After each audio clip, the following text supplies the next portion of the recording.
Dan pemirsa, seperti apa kesiapan petugas BKSDA mengantisipasi teror harimau? Kami sudah terhubung dengan pengendali ekosistem hutan dari BKSDA Sumatera Barat, Bapak Ruli Permana. Selamat sore, Pak Ruli. Selamat sore, Mbak Lisa. Ya, Pak Ruli, sebenarnya bagaimana upaya pengusiran harimau dari kawasan permukiman warga ini, Pak?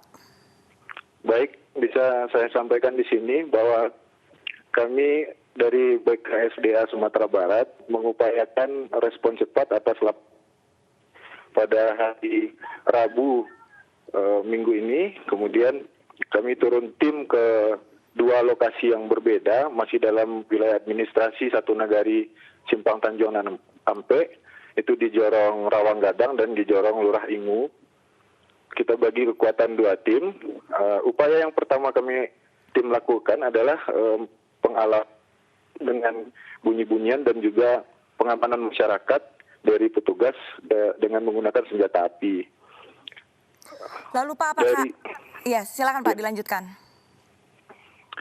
Kemudian kemunculan harimau tetap terjadi dan kita tetap lakukan patroli pengamanan dengan pengusiran, dengan bantuan unsur dari pihak kepolisian juga, dari warga masyarakat yang memang bantu untuk mengidentifikasi lokasi kemunculan dari satwa harimau tersebut.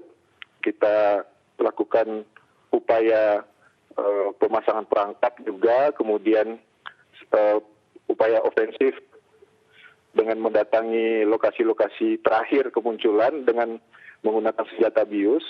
Itu kita lakukan untuk menghindari adanya upaya-upaya keputusan sepihak dari masyarakat untuk melumpuhkan atau menghabisi dari satwa tersebut. Begitu, Mbak. Pak Ruli tadi sempat menyatakan bahwa sempat menyiapkan perangkap. Nah, ini dari dua lokasi yang berbeda, ada berapa jumlah perangkap yang dipasang, Pak? Saat ini di masing-masing lokasi di dua jorong tersebut ada dua perangkap dengan umpan ternak seperti yang disampaikan tadi. Selain itu juga dilakukan penyisiran pada area-area yang ditandai sebagai kemunculan dari harimau Sumatera tersebut. Jadi di dua lokasi ada 4 perangkap, masing-masing 2 di Jorong Lurah Ingu dan 2 di Jorong Rawanggadang. Begitu, Mbak. Berarti total ada 4 perangkap ya, Pak ya? Iya, betul. Untuk jenis perangkapnya sendiri, apakah langsung menangkap si harimaunya dalam kondisi hidup atau justru nantinya akan melukai harimau itu sendiri, Pak?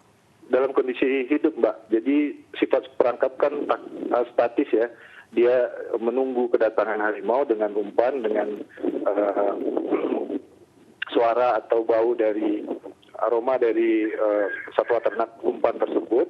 Di samping itu, sambil menunggu hasil dari pemasang perangkap yang statis, tim juga melakukan penyisiran untuk mencari keberadaan dengan untuk menembak bius seperti itu, Mbak. Baik, perangkap sudah dipasang. Lantas dari petugas sendiri ini untuk pemantauan perangkap sendiri itu apakah dilakukan tiap hari atau berapa hari sekali, Pak? Untuk pemantauan kita lakukan per 3 jam. Itu kita ganti sistem shift patroli. Masing-masing shift itu terdiri dari unsur polisi kehutanan, kemudian ada dokter hewan, kemudian dari pengendali ekosistem hutan, dan ada juga masyarakatnya, Pak. Jadi maksimal ada 5 orang akan bertugas setiap 3 jam sekali melakukan pemantauan dan penyisiran di lokasi-lokasi kemunculan yang saya sebutkan tadi.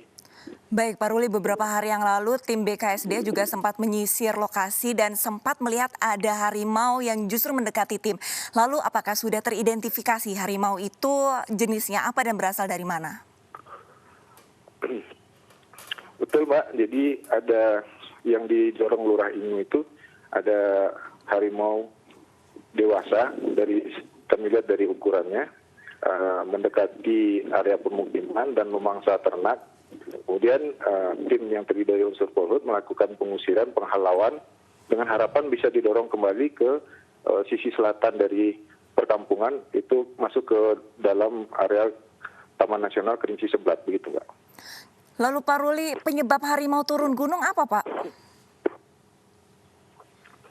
Ada banyak kemungkinan. Yang pertama mungkin ada masifnya aktivitas perburuan satwa babi, masyarakat juga mengakui bahwa dalam setiap minggu itu biasanya masyarakat sekitar kawasan hutan menyalurkan hobi berburu babi dengan mencari babi ke dalam kawasan hutan seperti ini.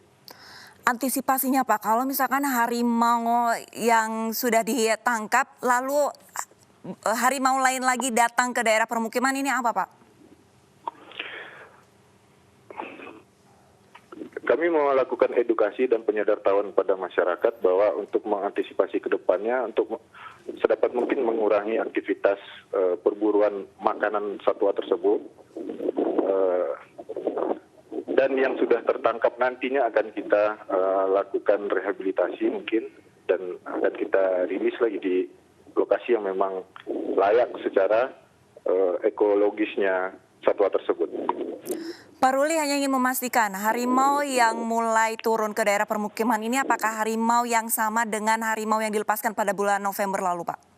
Kita belum bisa memastikan hal tersebut, Pak. Nanti begitu tertangkap, mungkin kita bisa lakukan pencocokan dengan database yang ada di kita dan mitra kita, yayasan memang ditunjuk sebagai tempat untuk merehabilitasi satwa tersebut. Jadi kita belum pastikan, kalau seandainya tertangkap baru kita bisa nyatakan positif bahwa itu ada harimau yang kita rilis kemarin gitu. Pak, untuk harimau sendiri sudah memakan mangsa ternak warga berapa Pak totalnya Pak? Informasi terakhir dari teman-teman yang ada di di Lurah Ingu itu ada 14 ekor anjing, Mbak. Baik, terima kasih banyak informasinya Pak Ruli dan selamat beraktivitas kembali.